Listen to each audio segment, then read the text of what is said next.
Hey everyone, welcome to The Explainer. I am so glad you're here today because, wow, we are going to embark on a truly fascinating journey. We're going to be looking through the lenses of three distinct texts to understand the deeply embedded mechanics of capitalism, examine its modern critiques, and finally, look at how the state manages it all. Whether you're a seasoned economist or you're just curious about how our society actually functions behind the curtain, you are going to find incredible value in seeing how all these concepts connect.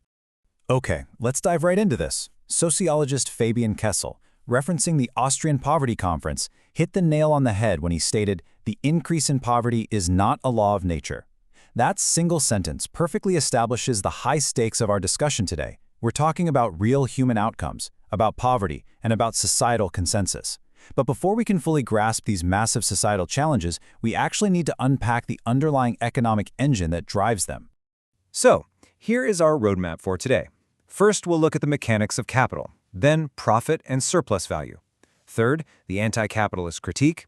After that, hegemony and the state, and finally, welfare and transition. All right, kicking things off with Section 1, the mechanics of capital. Now, what's really interesting about this formula here is how Jacques Camat breaks down Karl Marx's theory. Think of capital not just as money sitting in a vault gathering dust. It's more like a recipe. You need C, which is constant capital, stuff like machinery and raw materials. But then you have to add V, variable capital, which is human labor. When you combine them in the production process, you don't just get your original investment back, you get a little extra. An increment, or surplus value, which is represented by that delta symbol you see. And honestly, the whole goal of this system is generating that delta. Camat calls this the valorization process, or if you want to use the original German term, Verwertungsprozess. The key takeaway here is that capital is definitely not a static thing. It's a continuous processing value that has to constantly stay in motion to grow. It's kind of like a shark. If it stops moving, if it stops absorbing labor, it basically ceases to be capital. It literally has an almost biological need to multiply. Moving right along to Section 2, profit and surplus value. So we know the formula has to keep moving, right? Well, let's look closely at the vital human element required to make that economic engine actually work. Camat uses this stark, honestly fascinating metaphor derived from Marx. He contrasts dead labor with living labor. Think of dead labor as things like machinery, factories, and materials. They're products of past labor, but now they're just inanimate objects. Living labor, on the other hand, is the active human effort happening right now. In this framework, the dead labor acts almost like a giant machine that absolutely must absorb the energy of living labor to generate profit and extract that surplus value we just talked about. Without the living, breathing energy of the worker, all that machinery is really just inert metal. Let's move to M and see how this builds into the famous cycle. M to C to M prime, or in German, G to V to G prime. It goes like this. First, an investor's money buys commodities, specifically the machinery and the human labor. Step 2, that labor is consumed in the production process to create new goods, which hold that surplus value. And step 3, those goods are sold, returning the money to the investor, but now it's M prime. That means it's the original money plus a profit. So that initial investment literally transforms into expanded wealth through the production process. Okay, zooming out now for Section 3, the anti-capitalist critique. So taking a macro view to look at some modern, real-world grievances, let's look at a manifesto published by the Socialist Youth of Austria. They outline some pretty stark criticisms of this whole economic reality. Basically, they argue that this relentless drive for that M prime profit inherently prioritizes the financial gains of a tiny few over the basic needs of everyone else, and the health of the environment too. They point out things like wage stagnation for the working class and massive wealth inequality. From their perspective, these aren't just accidents, they're direct symptoms of a system behaving exactly the way Marx and Camat theorized it would. And this brilliantly illustrates their core assertion.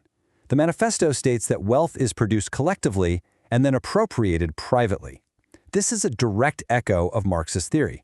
They're saying that while the living labor, the collective daily effort of everyday workers, is what actually creates the wealth in our society, it's the ownership class, the people who own the machinery, who privately claim the resulting profits. To put that into a real-world perspective, the text shares a pretty staggering anecdote. An average t-shirt flies 1.5 times around the entire world during its production process. 1.5 times. They use this to show that capitalist production, in its relentless quest to find the cheapest living labor and maximize that surplus delta, operates with a severe lack of regard for the ecological needs of the planet. It's a really striking way to visualize globalized supply chains. Which brings us to Section 4, hegemony, and the state. So with all these tensions, you might be wondering, how does society not just tear itself apart? Well, to understand how society manages this, we turn to sociological theory and Fabian Kessel. He relies heavily on a concept from Italian philosopher Antonio Gramsci called cultural hegemony. Now, I know that sounds like a dense academic term, but it's absolutely crucial. Hegemony basically means that a state maintains its political leadership not just by using police or military force, but by creating a deep, normalized consensus among the public. They secure this consensus through civil society institutions. Think schools, universities, the media, local associations. They subtly make the current economic system feel like, well, just the way things naturally are. Looking closely at Kessel's analysis here, he applies Gramsci's theories to point out that this fight for hegemony isn't some historical event that happened once and ended. It is continuous. And here's the really important part. Kessel argues that rising poverty is a direct threat to this hegemony. Think about it. When people can't meet their basic needs, that carefully built consensus shatters, and it directly challenges the legitimacy of the state's power. So, the crucial point is understanding this balancing act. You have the state apparatus, which represents coercion and strict rules, on one side. On the other side, you have civil society, which represents voluntary consensus and cultural norms. Kessel argues that a political leadership simply cannot survive on state coercion alone. It absolutely fundamentally needs the stabilizing consensus that civil society provides to keep things functioning smoothly. And that leads us into our final section, Part 5, Welfare and Transition. Since the 19th century, the main tool the state has used to maintain that consensus has been the welfare state. Kessel explains a really foundational concept here. The welfare state originally succeeded because it defined human emergencies, things like accidents, sickness, or falling into poverty, as collective social risks. By treating these issues as normal side effects of human coexistence, rather than just individual moral failures or bad luck, the state stepped in to provide public safety nets. This grand compromise stabilized society and, you guessed it, secured that cultural hegemony we just talked about. However, Kessel observes that this historical arrangement is actively being undone.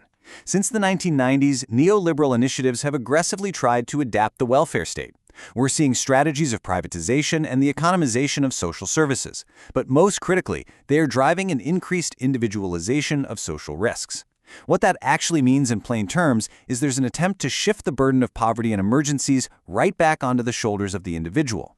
It frames these struggles once again as a private failure rather than a collective responsibility.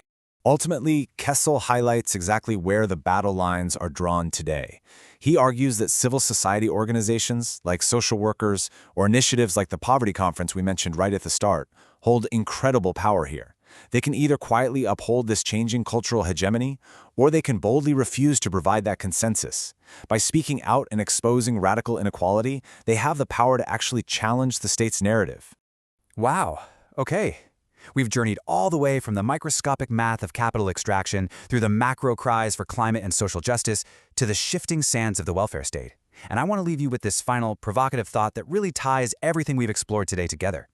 If a state's power relies on civil society to maintain a comfortable consensus, what exactly happens to our modern political arrangements when rising poverty and inequality finally shatter that agreement? It's a big question, one that really highlights the ultimate fragility of the systems we live in every single day. Thanks so much for joining me on this explainer, and definitely keep questioning the world around you.